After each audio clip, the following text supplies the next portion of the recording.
తెలంగాణలోని ప్రతి గ్రామానికి ప్రతి ఇంటికి హైస్పీడ్ ఇంటర్నెట్ అందించాలని కసరత్తు చేస్తోంది కాంగ్రెస్ ప్రభుత్వం.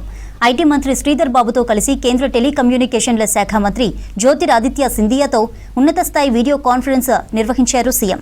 తెలంగాణ డిజిటల్ లక్ష్యాలను అభినందిస్తూ కేంద్ర ప్రభుత్వ సహకారం ఉంటుందన్నారు జ్యోతిరాదిత్య సింధియా.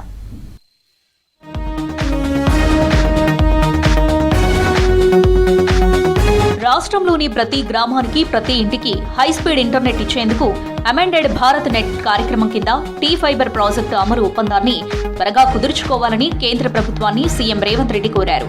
పెండింగ్ లో ఉన్న నిధులను వెంటనే విడుదల చేయాలని రిక్వెస్ట్ చేశారు. ఐటీ పరిశ్రమల శాఖ మంత్రి శ్రీధర్ బాబుతో కలిసి కేంద్ర టెలికమ్యూనికేషన్ల శాఖ మంత్రి జ్యోతిరాదిత్య సింధియాతో ఉన్నత స్థాయి వీడియో కాన్ఫరెన్స్ సమావేశం నిర్వహించారు.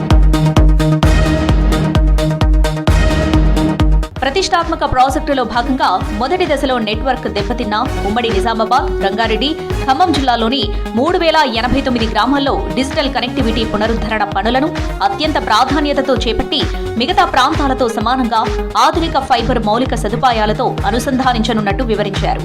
ఏబీపీ ప్రోగ్రాంను రాష్ట్రంలో ఎలాంటి ఆటంకాలు లేకుండా సజావుగా అమలు చేసే దిశగా సీఎం రేవంత్ రెడ్డి పలు అంశాలను కేంద్ర మంత్రి దృష్టికి తీసుకెళ్లారు.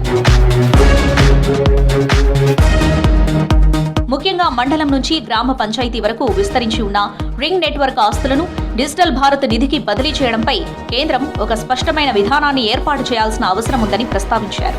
ప్రతి గ్రామానికి ప్రతి ఇంటికి బలమైన హైస్పీడ్ ఇంటర్నెట్ అందించాలనే దార్శనికతను, భవిష్యత్తు ప్రణాళికలను ఈ సమావేశంలో సీఎం సుదీర్ఘంగా వివరించారు. రాష్ట్ర ప్రభుత్వ ప్రతిపాదనలపై కేంద్ర మంత్రి జ్యోతిరాదిత్య సింధియా సానుకూలంగా స్పందించారు. తెలంగాణ డిజిటల్ లక్ష్యాలను అభినందిస్తూ కేంద్ర ప్రభుత్వం నుంచి అన్ని విధాలా పూర్తి సహకారం అందిస్తామని తెలిపారు. పెండింగ్ నిధుల విడుదలను వేగవంతం చేస్తామని హామీ ఇచ్చారు. తెలంగాణ భవిష్యత్తును తీర్చిదిద్దే ఈ బలమైన నెట్వర్క్ నిర్వహణ కోసం ఒక స్పెషల్ పర్పస్ వెహికల్ ఏర్పాటును రాష్ట్ర ప్రభుత్వం ఆమోదించడంపై కేంద్ర మంత్రి అభినందించారు.